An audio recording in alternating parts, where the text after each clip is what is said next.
Okay, good morning, everyone. It's my pleasure to welcome you to our final administrative response support session for the 2021-22 school year. My name is Rosie O'Brien-Voitek, and I'm the Assistant Executive Director of the Connecticut Association of Schools. As we culminate the past year of meetings this morning, we will be taking time to celebrate and reflect on where we are, what we've done, what we've learned, and what we want to do next. So we're glad you're joining us this morning for our year-end celebration.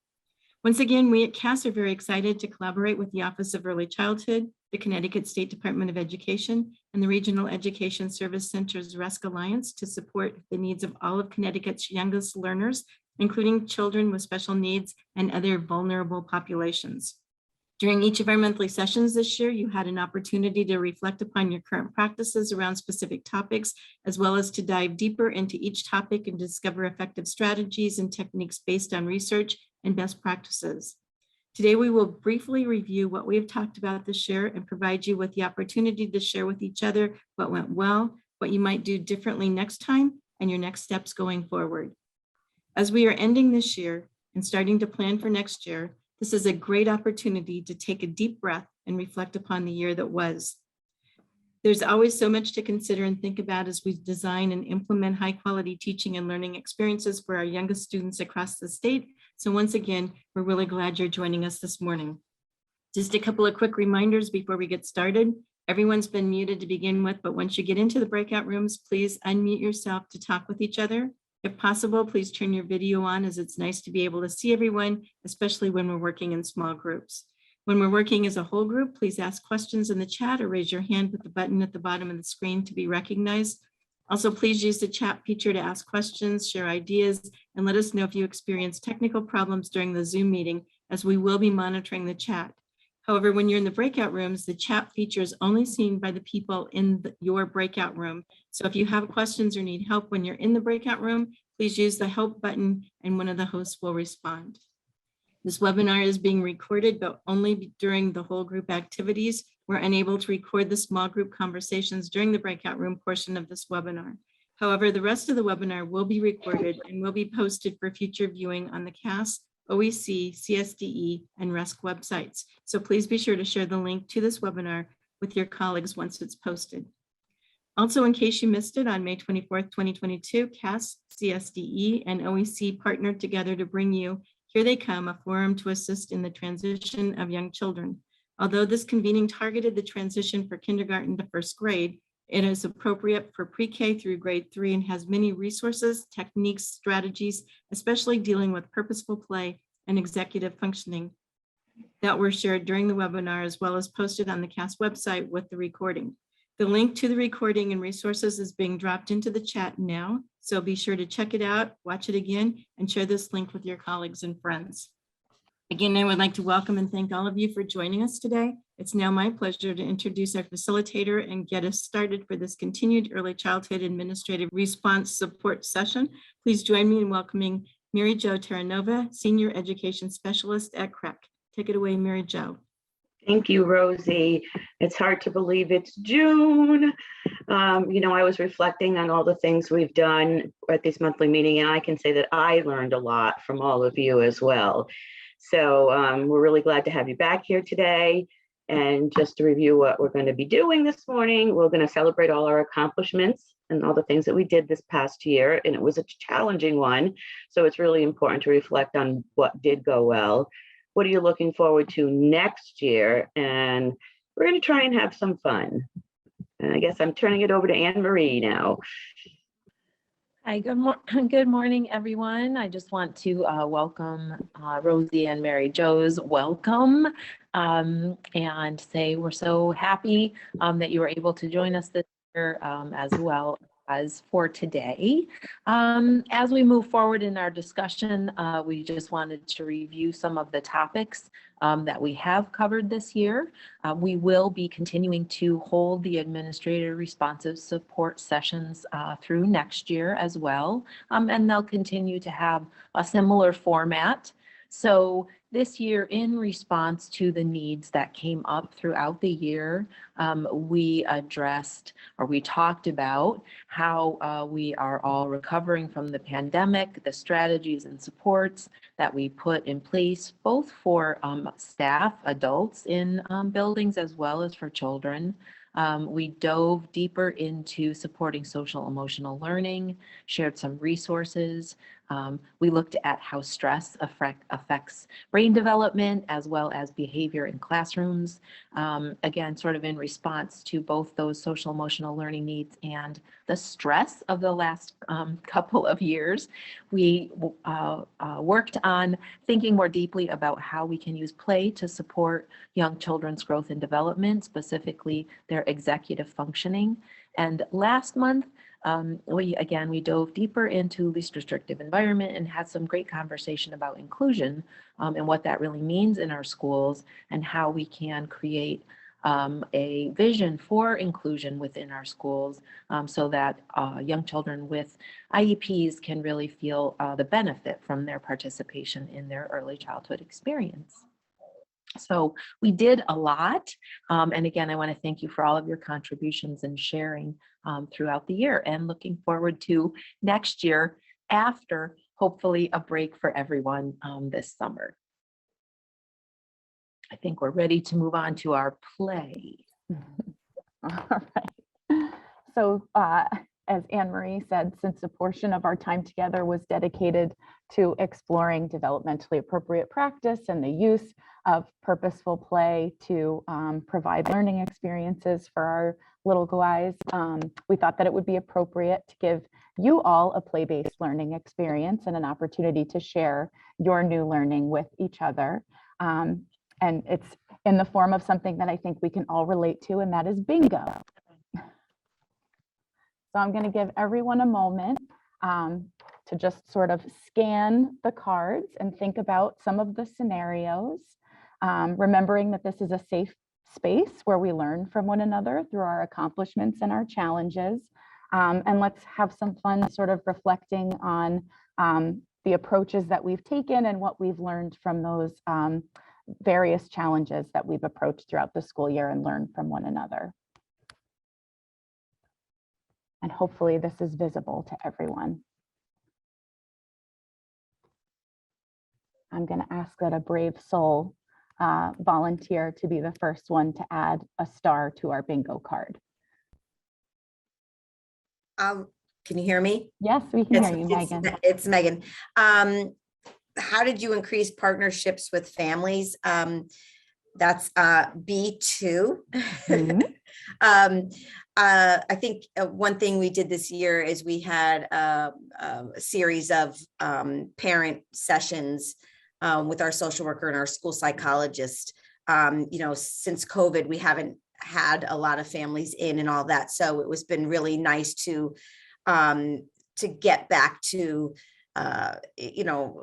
gathering parents together first, so that they can support one another and they can, get to know us a little bit more and be able to learn a little bit more about whatever the topic was in that we were presenting. But we did that quite a few times, and we have already thought about next year doing something even more like a parent institute, where every month we do a different type of session for parents, half of like a learning session and half of sort of a get to know other families session, so like together at one time. But so that was something we did, and I think I think it was really challenging for staff, because you get really comfortable not having families in, but you really miss that opportunity to connect with them at the same time. So it was challenging a little bit, but we did it. So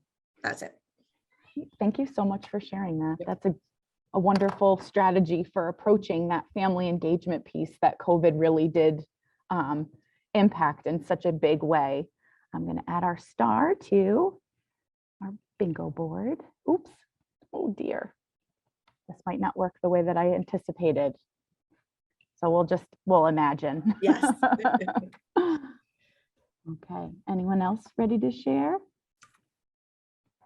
And if anyone had questions for Megan about how she partnered with families, oh, thank you so much. I had someone add a star to our board. You're gonna have to teach me that trick. Good morning, everyone. Our school district partnered with Dr. Shiroki Holly. So my school was one of the schools that were able to work with him on teaching staff to be a little more culturally linguistic responsive. And that's under B5, sorry.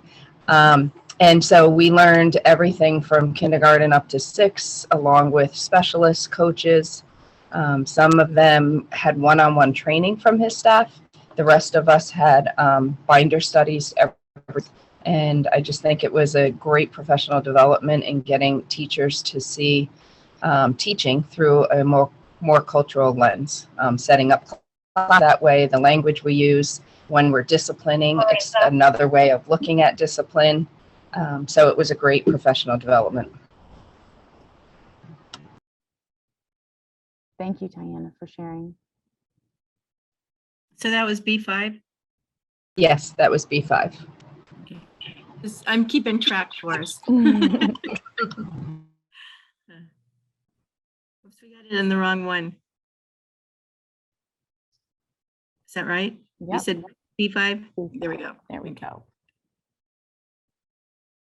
So I don't have a lot of these since I'm not in a school, but I'll do G3 and share some examples of students learning through play. And I'm going to do a little commercial for our Here They Come webinar that we did convening, because we did a virtual field trip to Oswegatchie Elementary School and got to see students playing. I was there live while we were videotaping it, so it was really fun.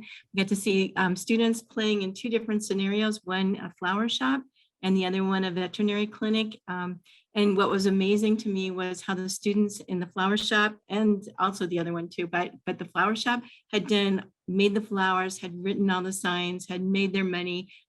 They had a delivery truck, and they were actually really engaged in the whole process. So that was fun to see. The other one, in another one of the classrooms where they were doing the veterinary scenario, they had learned about stethoscopes. And so you don't really see that part in the video, but you do get to see the stethoscope that they made out of cardboard and how the kids were using it. So if you haven't watched that, that's the commercial. Make sure you go out to the CAS website and check it out, because it's a great video. Thank you again, Rosie, for sharing that with us. Like Rosie, I don't spend the majority of my time in schools, but so something you did to improve inclusion, which is O2.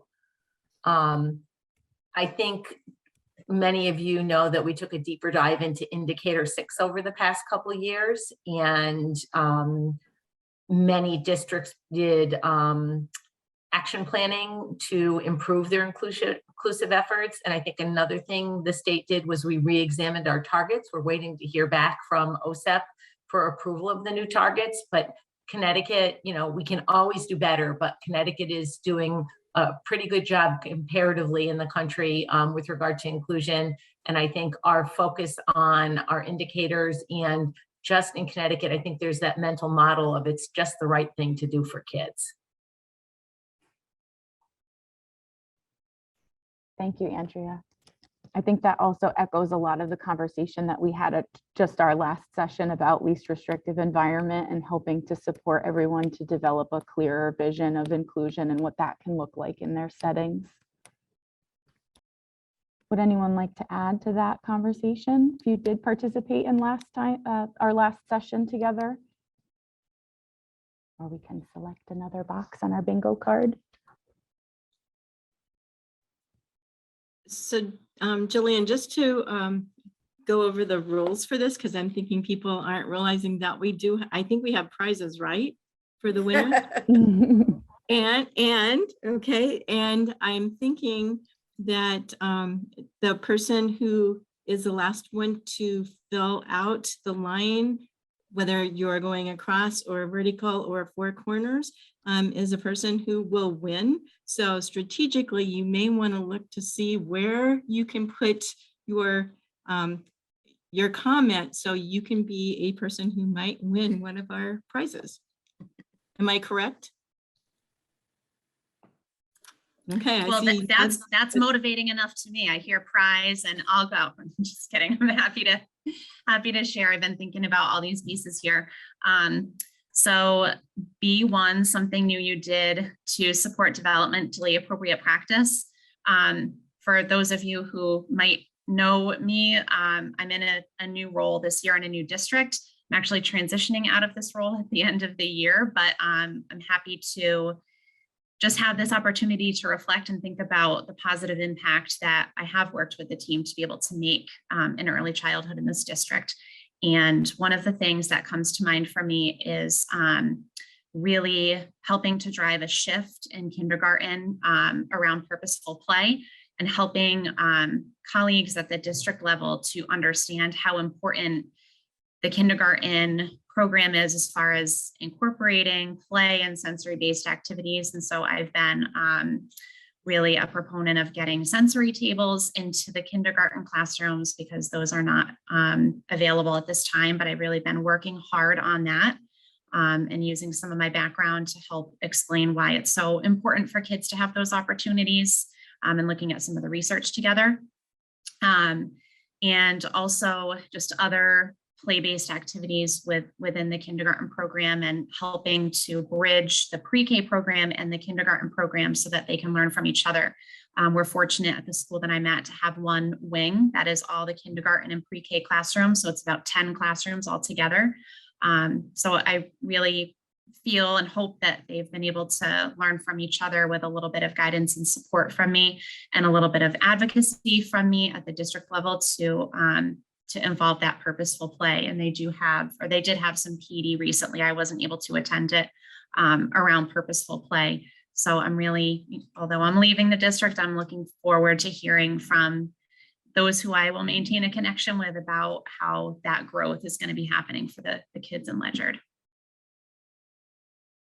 Thank you, Andrea, for sharing that. You echoed a lot of some of the strategies that Joe Macrino had shared with us during one of our sessions when he talked about, the considerations for making that shift to more play-based learning at the kindergarten level and how that starts with just looking at what is included in the environment and how, something like a sensory table or something like a pretend play area can really have a huge influence on those play-based learning experiences, and looking at that, and then of course making the time for staff to plan, those vertical sharing and vertical planning meetings are so important with making sure that those experiences are aligned to standards and we're still, doing that intentional planning and connection to what we know children need to learn to be able to do and know. So thank you so much for sharing how you approached that. Sure. And thanks for that. I just wanted to add one more piece that I had forgotten to mention. So the district that I'm in, because of board policies, had pushed for an extended day this year. So our elementaries had an extra half hour every day. The expectation for that half hour was to be on tech programs on Lexia or Dreambox. And we had a lot of discussion, I would say throughout the first half of the year about whether or not that's developmentally appropriate. And so we were able to make some shifts and incorporate that tech time expectation into more of a centers-based rotation. So it wasn't all of the kids sitting in front of screens at the same time. So I just think, all of us here who have that level of knowledge and expertise and to be able to advocate for that, because not everyone understands that. And it's not that anyone has any bad intentions, but just an understanding of what is and is not developmentally appropriate. Thank you. Thank you. I think that might give Andrea B3 too. Yeah, I was just going to say, I know that has to give another star on our chart, on our bingo card somewhere. Perfect. All right, we're making some headway here. I think I see one vertical line. Looks like we could have a clear winner for B4. Well, if you let me add a little more, I will play O4. Mm-hmm. Did you participate in coaching this year? If so, how? I'm very glad to share with all of you that I have been coaching a program in Hartford, and the coaching session has been entirely in Spanish, and which has been running very, very good. I'm supporting the instructional leader in the program with reflective practices in order for her to support the teachers, teachers assistant, and the staff. And it has been a great experience for me as well, because I see the high level of commitment they have, the enthusiasm, and the best attitude.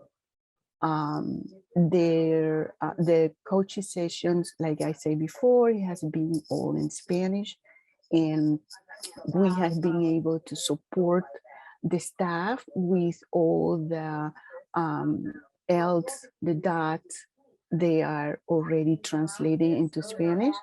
So it has been a great experience for me and support my professional growth. So which bingo spot was that, Jolie? I don't want to presume. That was 04. Did you participate in coaching this year? If so, how? Thank you.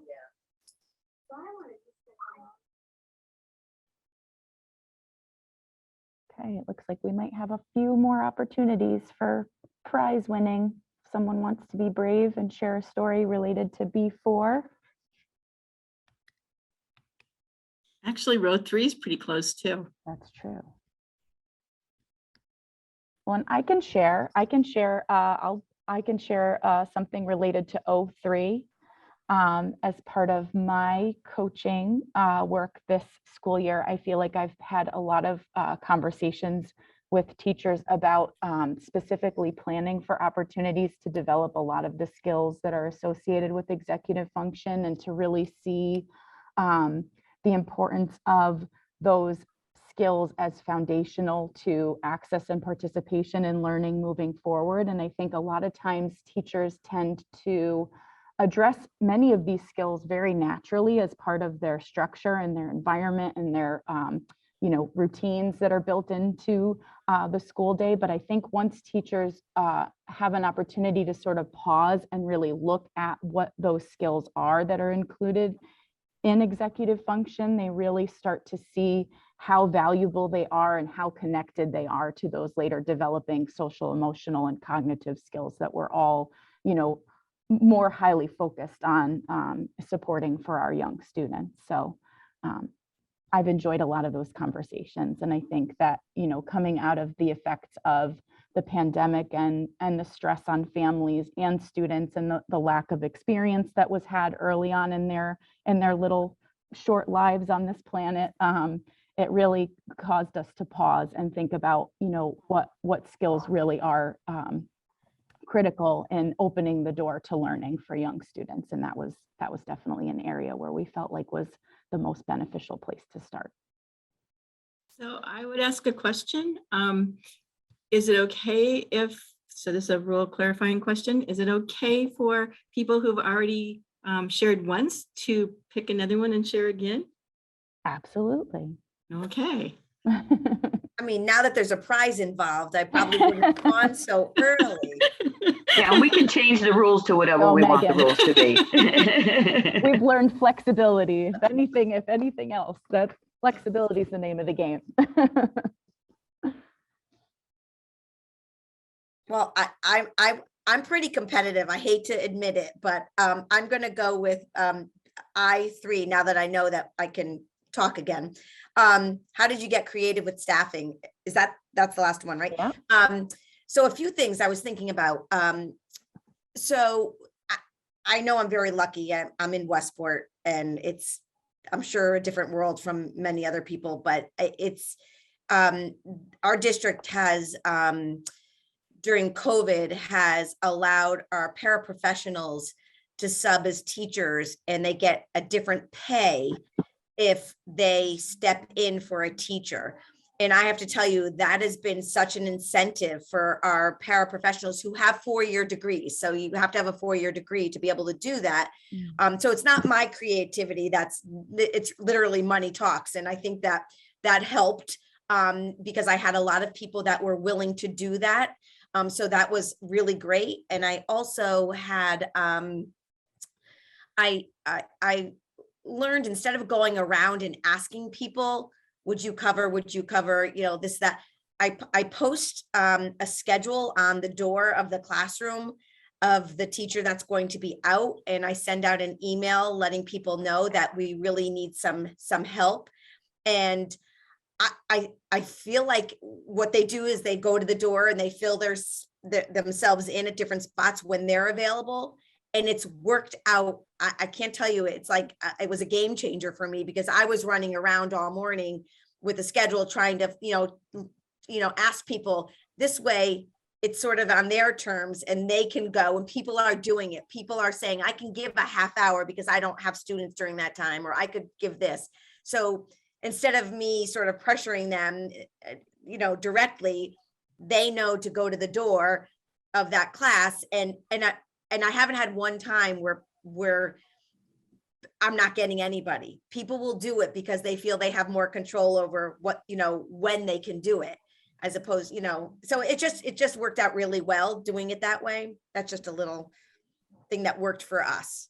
But I will say that the money for our paraprofessionals did make a big difference, and that probably won't continue next year, but that was something during COVID, because I had a lot of staff out during COVID. And, I have a lot of paras that are really excited to take on an extra duty and get paid for it and be recognized for that. So it worked out well.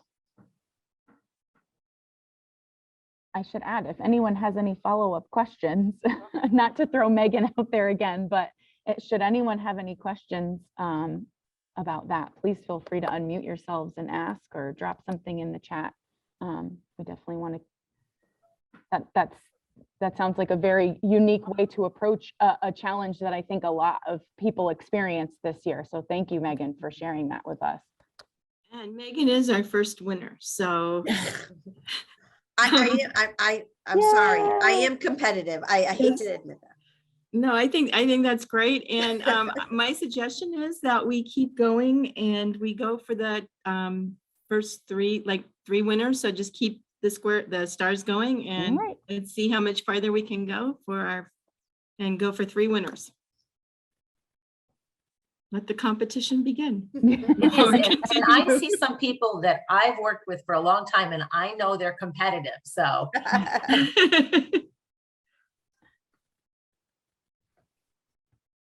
okay, I am competitive, but not usually in these types of situations. And I know everybody on this call is working in different capacities. And so I'm not at the ground level where many of you are dealing with all of these things. So I'm gonna share what I think. For me, I had to look really carefully at B5.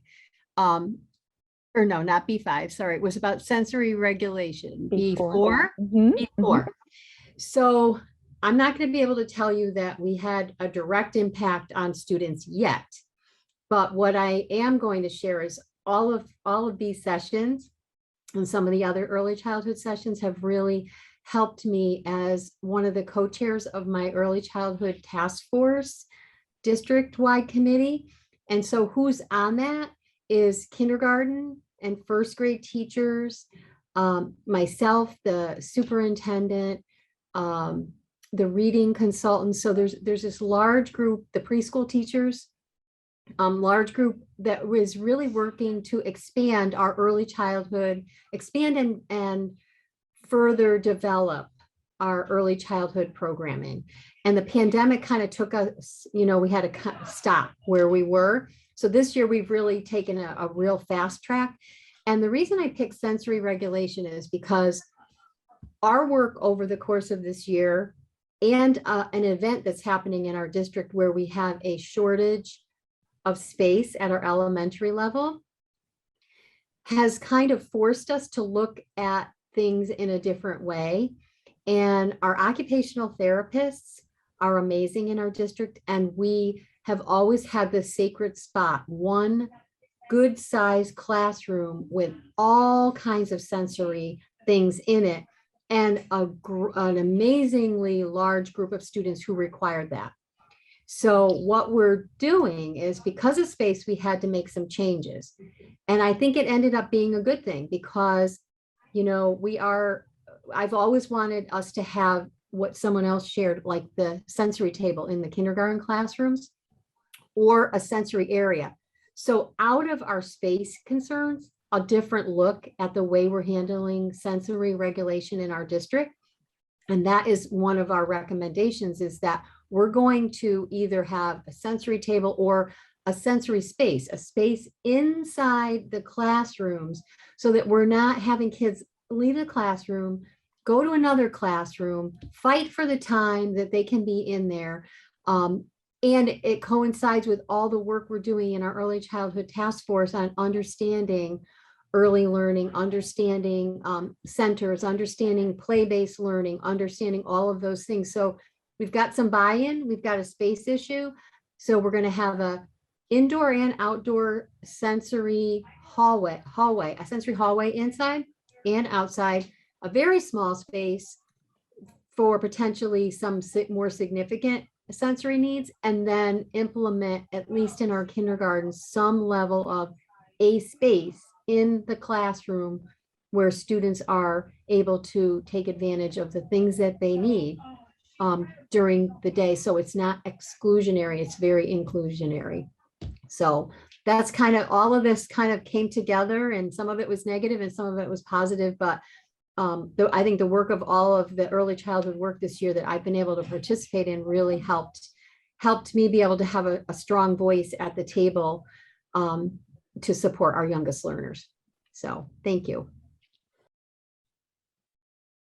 That was great to hear you share, Perry. Plus, you are our second winner, so congratulations.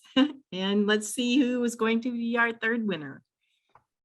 Perry, thank you so much for making that part of your platform and part of, you know, your mission. I think, you know, in talking about inclusionary practices, those considerations really provide access and participation fully to students throughout the school day. I think it's so critically important to think about designing a learning environment to be supportive of all children. And that's just a great way to approach that. And I really appreciate your work. Keep going. I saw a lot of reactions from your colleagues as well, a lot of snaps in the air.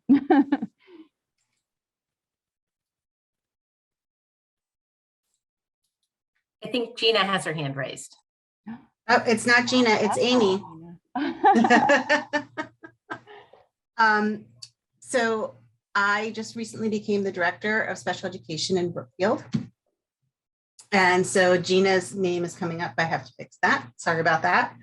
But I want to say from this group, I've really appreciated all the support, but also the fact that I'm continually learning from all of you and able to update my practice. I have the really amazing opportunity of being a part of opening our new pre-K to 5 building here and spreading the word about early childhood and the most appropriate practices and current research. So I'm really loving being a part of that strategic planning, even down to picking out furniture and spaces. So I really appreciate all of the new learning you've given me and the support from this group back and forth when I've needed that support. And I thank you all.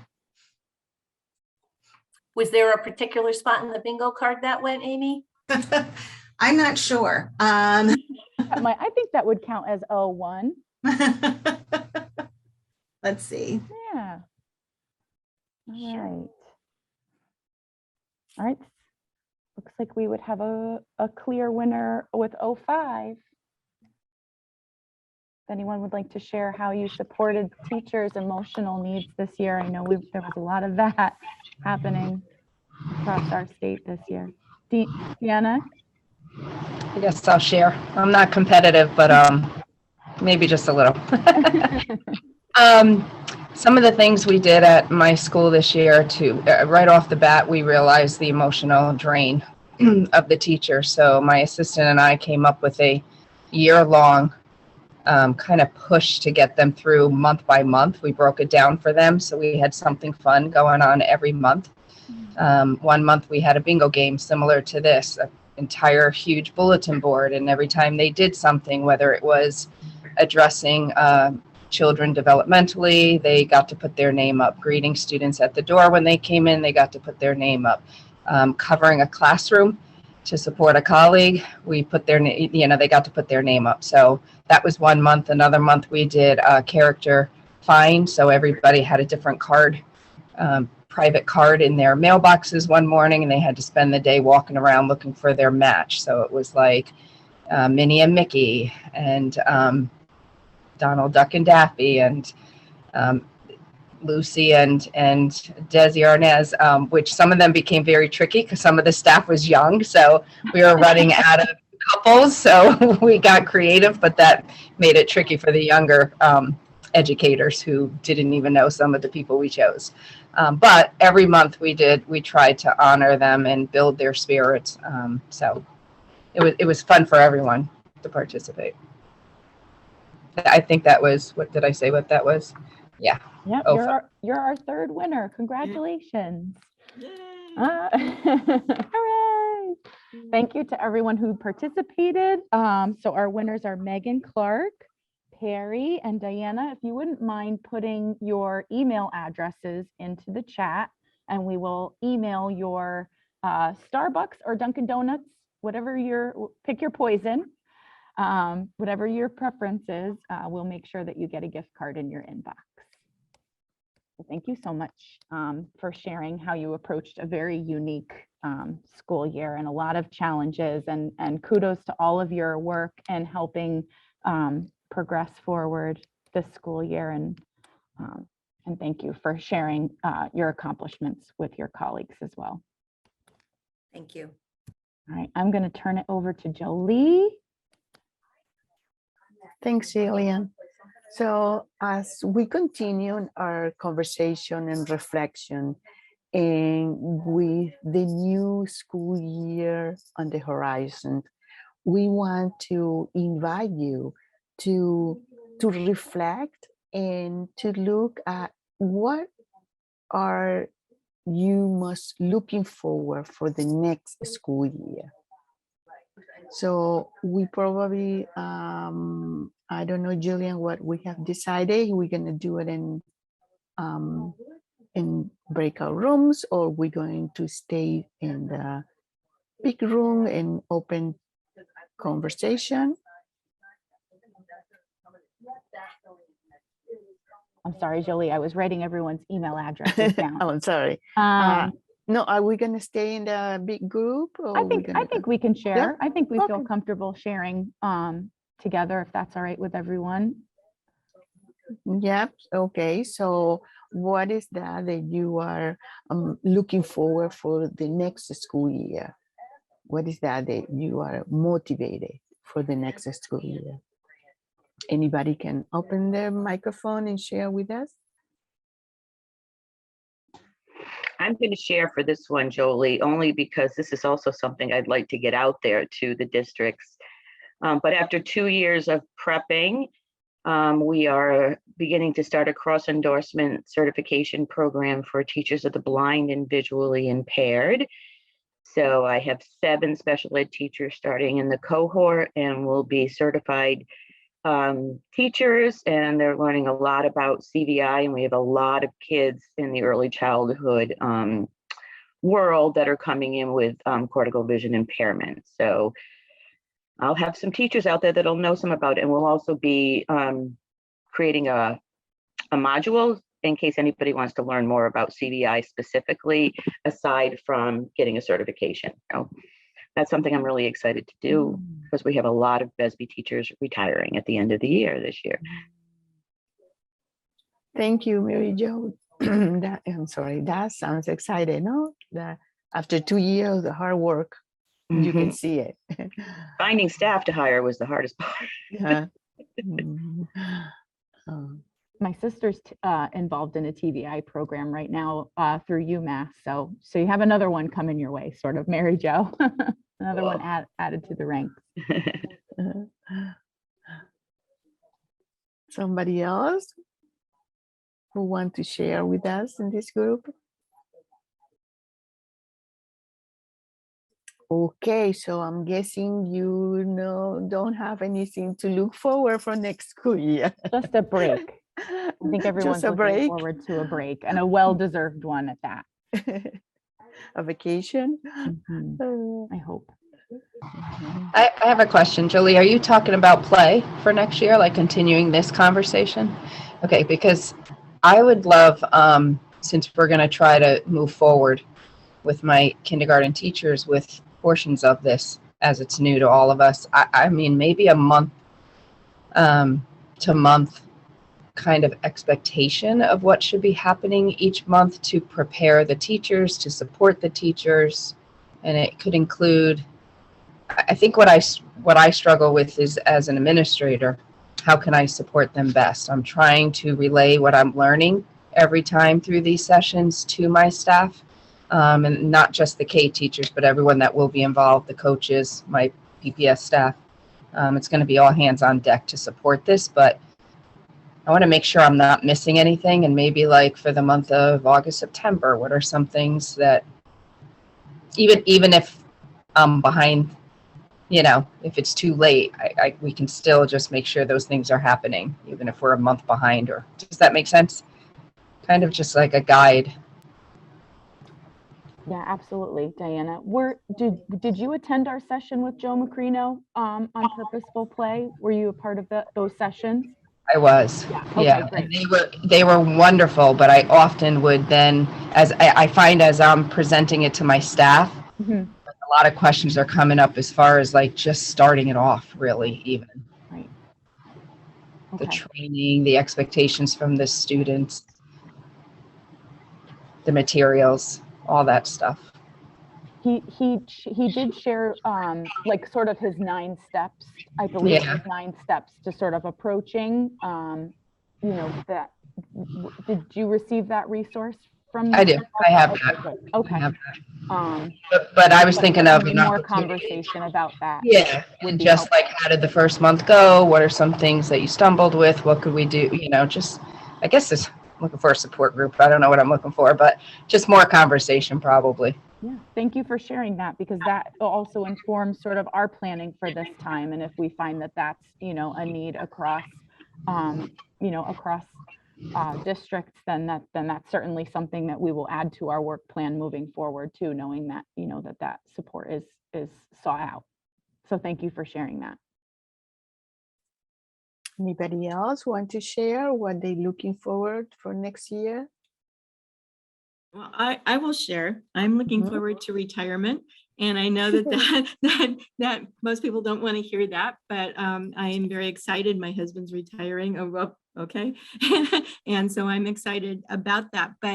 And I just want to say how much I've enjoyed working with this group, and how important it is, and how happy I am to hear that it's going to continue next year, and that with purpose and purposeful play, executive functioning, all those things near and dear to my heart. And so I'm happy to hear that that's going to continue. The other thing, there will be a new person in my place. I don't know who that is. The hiring process is out there. So if anybody's interested, they do have online the requirements for my position.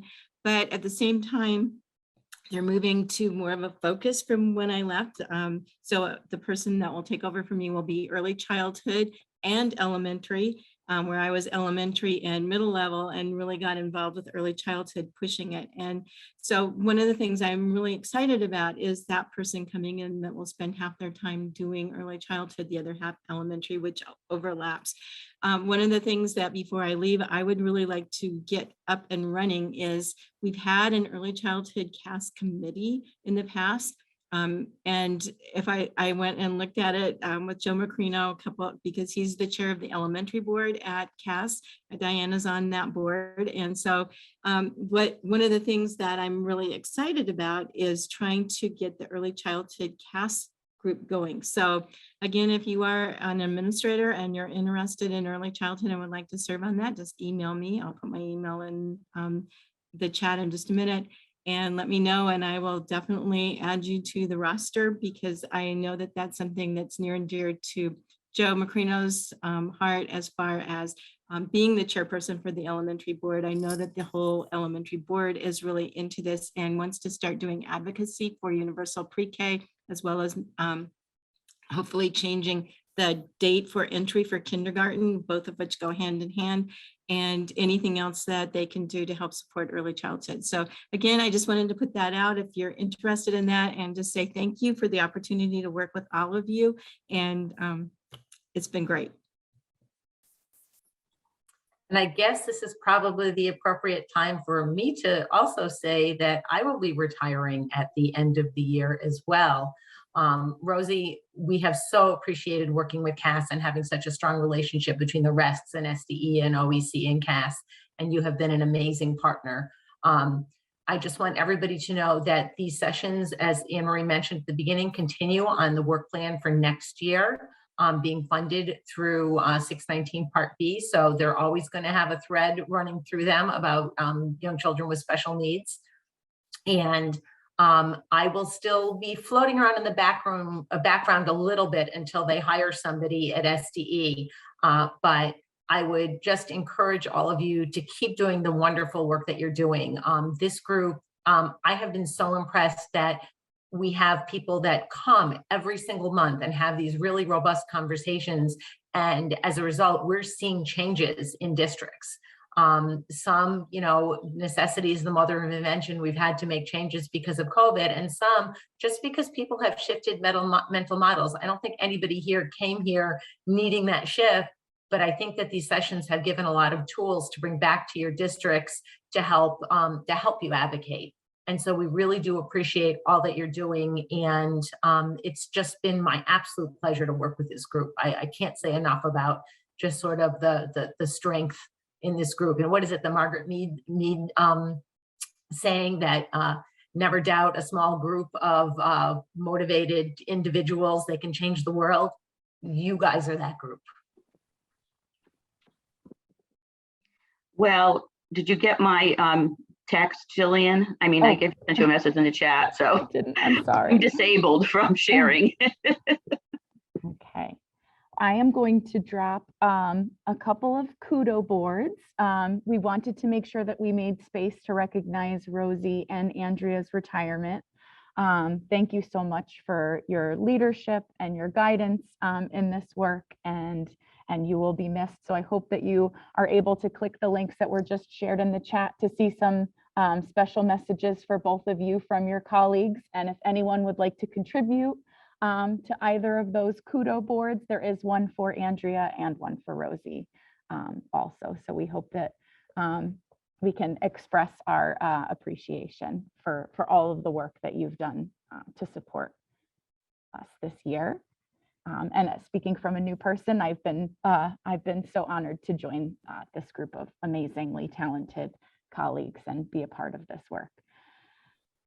All right, so we wanted to wish all of you congratulations, and we wish you all a restful and rejuvenating summer. Thank you so much for this conversation and for being a part of this group, and we look forward to having your continued participation in the future.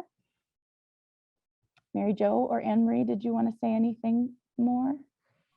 No, other than I just echo everything that's already been said. It's been really great to work with this team. I too was new to this team, and I think we learned a lot from each other. So it was a great experience. I'm looking forward to working with everybody again, except for Andrea and Rosie. We'll miss you. I'm gonna miss you too, but thank you.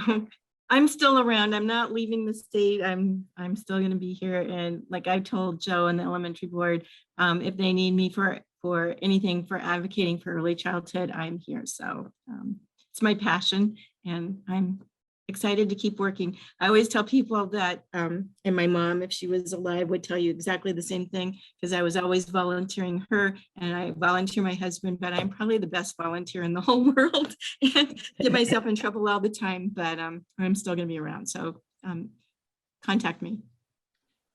Great, thank you. I just wanted to add my thanks to Andrea and Rosie. Sorry, excuse me. I've worked on and off with Andrea over the years, and I know And her beautiful words were suddenly frozen. So whatever she had to say, I'm sure it was wonderful. Is she coming back? well, I'll actually stop. Technology is not my friend today. And people, I didn't share, I should have shared at the beginning.